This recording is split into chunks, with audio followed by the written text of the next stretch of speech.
All right, ready to dive deep into some serious negotiation tactics. I'm all ears. Let's do it. We're tackling Chris Voss's Never Split the Difference today, specifically chapters 7 through 11. And of course, we can't forget that appendix, the one on building a negotiation one sheet. Yeah, that appendix, definitely some good stuff in there.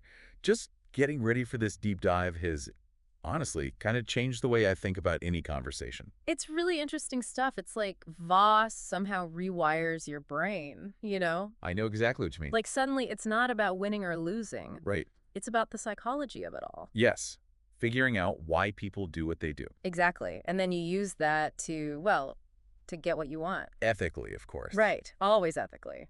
That's key. Which is what I'm excited to explore with you today. We've got some seriously clever tactics to uncover. Oh, yeah. Like what? Well, like using calibrated questions, for one. Ah, yes. Calibrated questions. You guide the conversation without being pushy. Very subtle. Exactly. And then there's those black swans Voss talks about. I'm really intrigued by that concept. Oh, yeah, the black swans. It's a game changer when you find them, that's for sure. It's like you're putting together a puzzle and suddenly, boom, you find this missing piece and it all makes sense. Okay, so let's start with chapter 7. Create the illusion of control. Right. Create the illusion of control. Voss really flips the script on how we usually think about negotiation. In what way? It's not about forcing your will on the other person. Okay. It's about making them think they're in control, which is pretty wild when you think about it. It's kind of like, what's that saying? You can lead a horse to water, but you can't make it drink. Right, exactly. But maybe you can make the horse think it wants to drink. Like you could make it thirsty first or something. I love that. So how do we create this illusion of control when we're negotiating with someone? Voss talks about this idea of listener's judo. It sounds kind of intense. It does, right. But it's not about physically manipulating someone. Gosh. It's using their own momentum to, well, to kind of steer them Mm-hmm. towards what you want. Okay, I think I'm following you. So, like, imagine you're negotiating and the other person is really pushing for something. Instead of fighting them, you could ask a calibrated question like, how would that help us achieve our shared goal? You're channeling their energy instead of pushing back against it. Exactly. I like it. It gives them a sense of, hey, they're listening to me, Yeah. and they're more open to hearing what you have to say because of that. Yeah. Voss even says, our job as persuaders is easier than we think. Oh. It's not to get others believing what we say. Okay. It's just to stop them unbelieving. That's a really interesting way to put it. It's not about convincing them that you're right, but about getting them to see how your solution can work for them. Exactly. So you get to, yes, how do you know they'll actually follow through? Ah, well, that's where chapter 8 comes in. Guarantee execution. Getting to yes is just the first step. The real challenge is making sure everyone actually takes action. He has this rule of 3, right? Get them to agree to the implementation 3 different times. When I first read that, I was like, 3 times? I know, right? It sounds like overkill. Isn't once enough? But think about it. How often have you said yes to something and then later you realize, well, wait a minute. Oh, all the time. Especially if I'm trying to avoid conflict or just be agreeable. So this rule of 3 is about getting them to agree to the how. And we ask, you know, how do you see this playing out?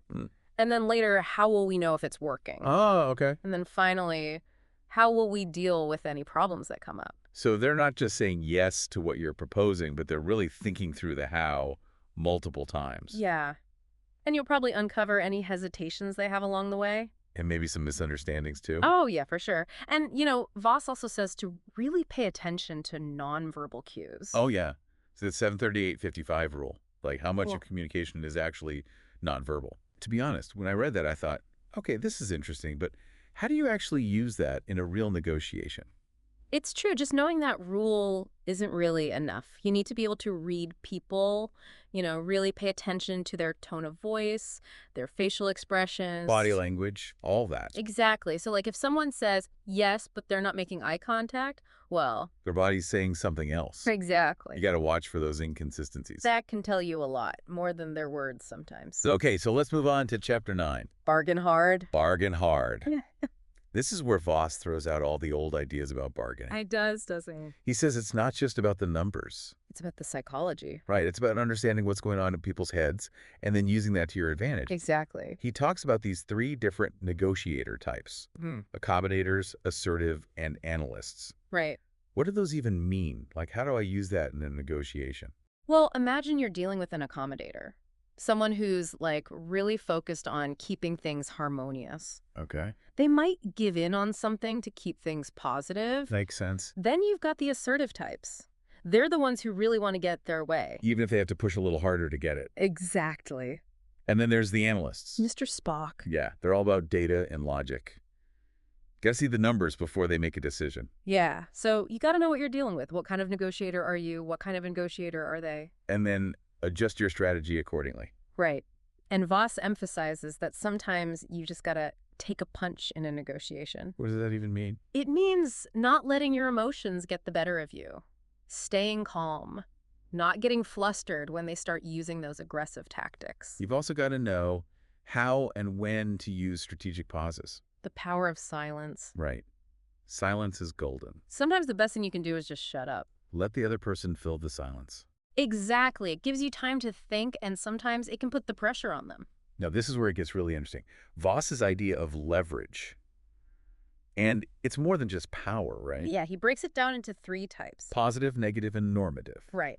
Positive leverage is like what you can offer, what they want that you can provide. Okay. Negative leverage is about the consequences of not making a deal. Like the or else factor. Exactly. Then there's normative leverage. This is where I get a little lost. What's normative leverage? So normative leverage is like appealing to their values, finding that common ground, using their own beliefs to influence them. Ah. So if you know someone values fairness, you point out how your proposal is fair. Right. You're appealing to their sense of right and wrong. And then there's that black swan rule that really got me thinking.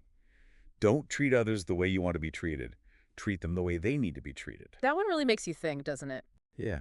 You got to step outside your own perspective and try to understand what the other person really needs. And what motivates them. Right. You meet them where they are. Which brings us to Chapter 10. Find the black swan. Before we get into that, though, when I first read Black Swan, I was like, what is he talking about? I know, right? Sounds kind of mysterious, doesn't it? What exactly is a black swan? Think of it as a hidden piece of information. Okay. Something that can change everything. But you might miss it if you're not paying close attention. So how do we find these black swans? Voss talks a lot about listening. What does that even look like in practice? It means really listening, being present in the conversation. No. Not just hearing the words, but listening for what's not being said. Looking for those subtle clues. Exactly. Those little hesitations, the changes in tone, that kind of stuff. You're looking for moments where their words don't match their body language. Yeah, and Voss says black swans exist in every negotiation. He even says there are like 3 to 5 pieces of information that would change everything if you could find them. So we need to be like detectives, right? Always looking for clues. And be ready to change your strategy when you discover something new. Which brings us to the appendix. Prepare a negotiation one-sheet. It's like having a plan. Yeah, it's a way to think through everything before you even start negotiating. But you know what? Let's take a quick break and come back to this one sheet. It deserves its own time in the spotlight. Sounds good to me. Let's unpack it in more detail. All right, so we're back, and we're talking about the negotiation one sheet from Chris Voss's book, Never Split the Difference. It's a really useful tool. Super helpful to organize your thoughts and strategies before you go into a negotiation. Kind of like having a cheat sheet, right?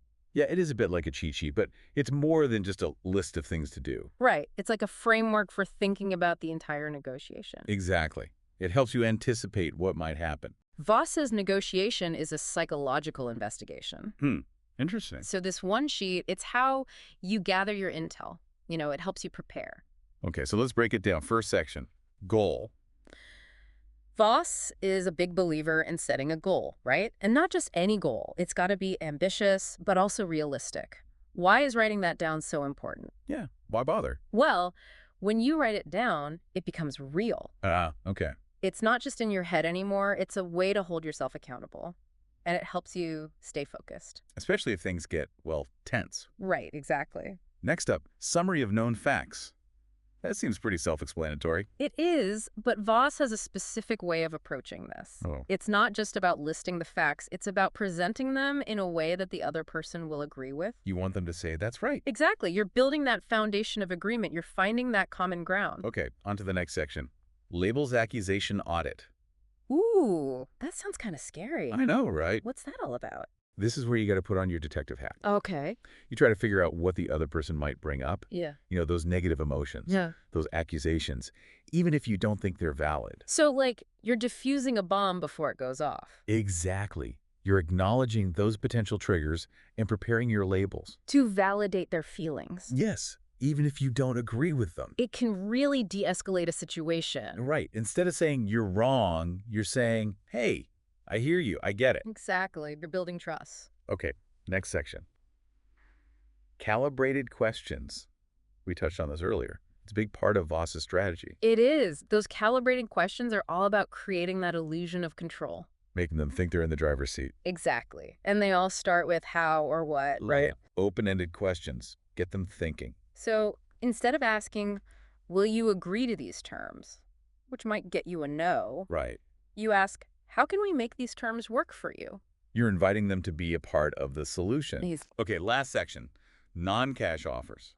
What's the point of this one? It's about thinking beyond money. What else can you offer that might be valuable to them? Ah, okay. Voss even suggests asking yourself, what could they give me that would make me do this for free? Interesting. It helps you find those hidden opportunities. Like, I remember Voss giving an example of a company that got a contract, not because they offered the lowest price, but because they offered to feature the other company's logo in their advertising. A non-cash offer. Yeah, but it had huge value for the other company. Mm-hmm. So there you have it, the 5 sections of the negotiation one sheet. Goal. Summary of known facts, labels accusation audit, calibrated questions, and non-cash offers. Each one plays a really important role in preparing for a negotiation. But it's important to remember, this one sheet, it's not set in stone. Right. Things change. You got to be ready to adapt. It's like jazz.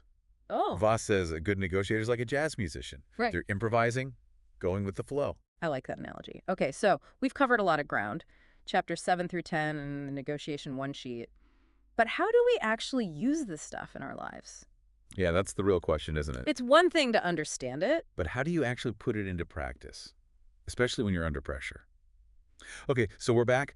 We spent the last 2 parts of this deep dive really getting into the nitty-gritty of never split the difference. Lots of great stuff from Chris Voss. But now we're at the how do we actually use this stuff? Right. It's one thing to understand it all, but how do we apply it in our own lives? Exactly. Voss makes it sound easy, Yeah. But are these tactics really for everyone? He makes a good point. It's not just for hostage negotiators Right. or CEOs. It's for, well, everyone. Okay, so like, give me an example. Say I want to ask my boss for a raise. All right, you want to ask for a raise. How do I use these techniques Yeah. without feeling like I'm being, manipulative? It's not about manipulation. It's about communicating effectively. Okay. So remember those calibrated questions. Instead of saying, I deserve a raise, you could say something like, how can we make sure my compensation reflects the value I'm bringing to the team? Ah, I see. It's a more collaborative approach. You're not demanding. You're opening up a discussion. Exactly. What about outside of work? Like family stuff? Man, negotiating with a teenager, that's a whole other beast. Oh, yeah, I hear you. Teenagers are tough. But even with family, you got to understand their needs. What motivates them. Okay. Let's say your kid wants a later curfew. Ah, classic. Instead of just saying, no way, try, what would a later curfew allow you to do responsibly? You're getting them to think about it. Right. They have to explain their reasoning. And maybe they'll even realize, hey, maybe I'm not ready for a later curfew after all. It's all about communication, isn't it? It is. It's about understanding each other. Yeah. Voss really emphasizes that negotiations shouldn't be about winning or losing. It's about finding a solution that works for everyone. Exactly. Everyone feels good about the outcome. Speaking of finding solutions, Yeah. What about those black swans we talked about? How do we find those in our everyday lives? It seems like those would be more common in like a business deal or something. Well, they can pop up anywhere. Right. You just have to be listening for them. I guess that's true. Remember, black swans can be hidden in plain sight. It might be something someone says casually, Oh. or a hesitation, a change in their voice, anything that makes you think, there's something more here. So be present. Pay attention. Exactly, and don't be afraid to ask questions. What's making you hesitate? Or what are your concerns about this? You might uncover something really important. You're like a detective. You are looking for clues, and you never know where those clues might come from. It might not even be from the person you're negotiating with. Right, it could be something you read or something a friend tells you. So just be open to new information. Always. Exactly, never stop learning. All right, so we've reached the end of our deep dive into never split the difference. What's the one thing you'd tell our listeners about becoming better negotiators? I'd say it's all about a change in mindset. How so? Approach every interaction like there's something to learn from it. Be curious. Try to see things from their perspective. And always be willing to question your own assumptions. And remember, it's not about being aggressive or trying to trick people. It's about clear communication, finding common ground, creating solutions where everyone wins. We can all become better negotiators, Absolutely. not just in business, but in life. So that's it for our deep dive into Chris Voss's Never Split the Difference. We hope you've learned a lot. And hey, keep those calibrated questions coming. We'll be back next week with a new deep dive into another fascinating topic. Until then, happy negotiating.